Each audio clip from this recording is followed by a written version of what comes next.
Welcome to my channel. ഞാൻ രേവതി. നിങ്ങൾ Bhutan trip plan ചെയ്യുകയാണോ? അവിടേക്ക് എത്താനുള്ള 3 വഴികൾ ഞാൻ നിങ്ങൾക്ക് പറഞ്ഞുതരാം. മൂന്നാമത്തെ വഴി ഏറ്റവും ചീപ്പസ്റ്റ് ആയ ഓപ്ഷനാണ് ട്രെയിൻ. നിങ്ങൾ ആലിപ്പൂർ ദ്വാർ അല്ലെങ്കിൽ സിലിഗുരിയിലേക്ക് നിങ്ങളുടെ സ്റ്റോപ്പിന് ട്രെയിൻ ഉണ്ടോ എന്ന് ചെക്ക് ചെയ്യാം. ദിവസങ്ങൾ കൂടുതൽ എടുക്കും, പറ്റും ഏറ്റവും ചീപ്പസ്റ്റ് ആയ ഓപ്ഷൻ അതായിരിക്കും. രണ്ടാമത്തെ ഓപ്ഷൻ എന്ന് വെച്ചാൽ നിങ്ങൾക്ക് ഫ്ലൈറ്റ് ഉണ്ട്. രണ്ട് തരമാണ്. നിങ്ങൾക്ക് ഒന്നെങ്കിൽ ഭൂട്ടാനിലേക്ക് ഡയറക്റ്റ് പോവാം, അല്ലെങ്കിൽ ഇന്ത്യയിൽ ബാഗ്ഡോഗ്ര എന്ന് പറയുന്ന എയർപോർട്ടിലേക്ക് നിങ്ങൾക്ക് എത്താം. അതായിരിക്കും നിങ്ങൾക്ക് comparatively cheaper. Because Bhutan flights direct ഭയങ്കര എക്സ്പെൻസീവ് ആണ്. കോസ്റ്റ് നിങ്ങൾക്ക് കുറയ്ക്കണമെങ്കിൽ വെസ്റ്റ് ബംഗാളിലെ ഒരു എയർപോർട്ടാണ് ബാഗ്ഡോഗ്ര. അതിലേക്ക് നിങ്ങൾക്ക് വന്നിട്ട് ഡയറക്റ്റ് എല്ലാ സിറ്റീസിനും മോസ്റ്റ്ലി കണക്ഷൻ ഉണ്ട്, അല്ലെങ്കിൽ കോൽക്കട്ട വഴി ട്രാൻസിറ്റ് എടുത്തിട്ട് കണക്ഷൻ ഉണ്ട്. അപ്പം അത് നിങ്ങൾക്ക് ഒരു നല്ല ഓപ്ഷൻ ആയിരിക്കും. ബാഗ്ഡോഗ്ര എത്തിയിട്ട് നിങ്ങൾക്ക് അവിടുന്ന് ഒരു ക്യാബ് ചെയ്തിട്ട് ജയഗോൺ എന്ന് പറയുന്ന ഭൂട്ടാന്റെ ബോർഡർ ടൗണിലേക്ക് എത്താം. അവിടുന്ന് ബൈ ഫുഡ് നിങ്ങൾക്ക് ബോർഡർ കടക്കാം. ഇത് നിങ്ങളുടെ രണ്ടാമത്തെ ചീപ്പസ്റ്റ് ആൻഡ് മോസ്റ്റ് എഫക്റ്റീവ് വേ ആയിരിക്കും ഭൂട്ടാനിലേക്ക് എത്താനായിട്ട്. മൂന്നാമത്തെ ഓപ്ഷൻ ഡയറക്റ്റ് നിങ്ങൾക്ക് പാറൂലേക്ക് എയർപോർട്ടിലേക്ക് വരാം. ഭൂട്ടാനിലേക്കുള്ള ഡയറക്റ്റ് ഫ്ലൈറ്റ്സ് അവൈലബിൾ ആയിരിക്കും.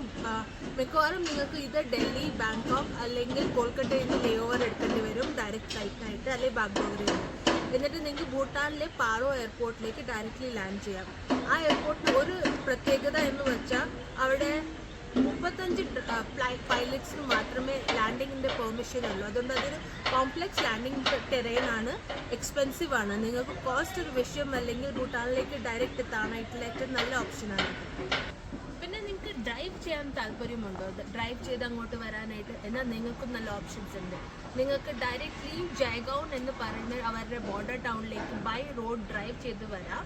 എന്നിട്ട് അവരുടേക്ക് കടക്കണമെങ്കിൽ നിങ്ങൾക്ക് ഒരു പെർമിറ്റ് വേണം. അത് അവരുടെ ഓൺലൈൻ പോർട്ടലായ സസ്റ്റൈനബിൾ ഡെവലപ്മെൻറ്റ് പോർട്ടലായ ഞാൻ ലിങ്ക് ഡിസ്ക്രിപ്ഷനിലിടാം. അവിടെ നിന്ന് നിങ്ങൾക്ക് പെർമിറ്റിന് അപ്ലൈ ചെയ്യാം. എന്നിട്ട് നിങ്ങൾക്ക് ആ കാർ യൂസ് ചെയ്തിട്ട് ഭൂട്ടാനിലെത്താം. ആകെ ഓർക്കേണ്ട കാര്യം, നിങ്ങൾക്ക് നിങ്ങളുടെ കൂടെ ഒരു ഗൈഡിന് മാൻഡറ്ററി ആയിട്ട് വേണം. അപ്പം നിങ്ങൾ കാർ റെൻറ്റിന് എടുക്കേണ്ട ആവശ്യം വരില്ല ഭൂട്ടാനിൽ. ബട്ട് നിങ്ങൾക്കൊരു ഗൈഡിൻ്റെ കോൺടാക്ട് വേണമെങ്കിൽ ഞങ്ങൾ യൂസ് ചെയ്ത ഗൈഡിൻ്റെ ഡീറ്റെയിൽസ് ഞാൻ ഡിസ്ക്രിപ്ഷനിലിടാം. അത് നിങ്ങൾക്ക് യൂസ് ചെയ്യാം. നിങ്ങൾ ഈ ഓപ്ഷൻ എടുത്തത് നിങ്ങൾക്ക് അറിയാൻ താല്പര്യമുണ്ട്. ഞങ്ങൾ ചെയ്തത് ബാഗ്ഡോഗ്ര ഫ്ലൈറ്റ് എടുത്തു. അവിടെ നിന്ന് ഞങ്ങൾ ഒരു ബുക്കിംഗ് ചെയ്തു, ജസ്റ്റ് ഞങ്ങളുടെ വണ്ടിക്ക് വേണ്ടിയിട്ട് ടു ജയഗോൺ എന്ന ബോർഡറിലേക്കും പിന്നെ ഭൂട്ടാനിലെ എല്ലാ ട്രിപ്പും ഞങ്ങൾ 5 ഡേയ്സിൻ്റെ ട്രാവലാണ് ചെയ്തത്. ഇതിൽ നിങ്ങൾ ഓർക്കേണ്ട കാര്യം, ഞങ്ങളൊരു വലിയ ഗ്രൂപ്പായിട്ടാണ് പോയത്. 8 ആൾക്കാരുടെ ഗ്രൂപ്പായിട്ടാണ് പോയത്. അപ്പോൾ ഞങ്ങൾ ബുക്ക് ചെയ്ത വണ്ടി വലുതായിരുന്നു. ലൈക്ക് ഞങ്ങൾ എയർപോർട്ടിൽ നിന്ന് ജയഗോൺ വരെ ട്രാവലറാണ് എടുത്തത്. പിന്നെ ഉള്ളിൽ ഭൂട്ടാൻ കറങ്ങാൻ വേണ്ടിയിട്ട് ടൊയോട്ടേൻ്റെ ഹയേഴ്സ് ആണ് എടുത്തത്. അപ്പം ഇതിന് 5 ഡേയ്സ്ക്ക് വേണ്ടിയിട്ട് ഞങ്ങൾ കൊടുത്ത കോസ്റ്റ് 65,000 ആണ്, with guide included and 1 SIM card.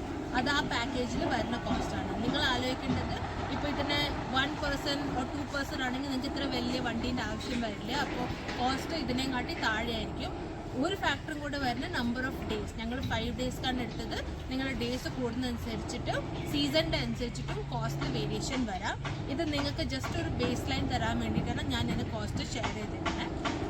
പിന്നെ നിങ്ങൾക്ക് ഡെയിലി സസ്റ്റൈനബിൾ ഫീ എന്ന് പറഞ്ഞൊരു ഫീ അടയ്ക്കേണ്ടി വരും ഭൂട്ടാനിൽ എൻറ്റർ ചെയ്യാനായിട്ട്.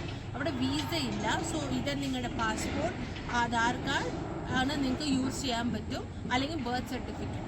പാസ്പോർട്ട് ആണെങ്കിൽ അതിൽ നിങ്ങൾക്ക് സ്റ്റാമ്പ് അടിച്ച് കിട്ടും.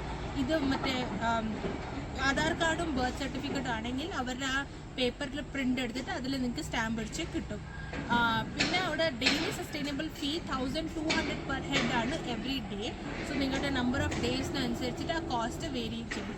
നിങ്ങൾക്ക് ഒന്നെങ്കിൽ അത് അന്ന് അവിടെ ഇമിഗ്രേഷനിൽ വെച്ചിട്ട് നിങ്ങളുടെ ഗൈഡ് അത് പേ ചെയ്യും, അല്ലെങ്കിൽ നിങ്ങൾക്ക് ഓൺലൈൻ ചെയ്യാനായിട്ടുള്ള ഒരു ഓപ്ഷനും കൂടിയുണ്ട്. ഇതിന് മുമ്പ് ഞാൻ അതിൻ്റെ വീഡിയോ ചെയ്തിട്ടുണ്ട്. അതിൻ്റെ ലിങ്ക് ഞാൻ ഇതിലേക്ക് അറ്റാച്ച് ചെയ്യാം. എന്തെങ്കിലും ഡൗട്ട്സ് ഉണ്ടെങ്കിൽ എന്നോട് കമൻറ്റ് സെക്ഷനിൽ നിങ്ങൾക്ക് ചോദിക്കാം. ഭൂട്ടാനിലെ വിശേഷങ്ങളും കാഴ്ചകളുമായിട്ട് അടുത്ത വീഡിയോയിൽ കാണാം. ബൈ.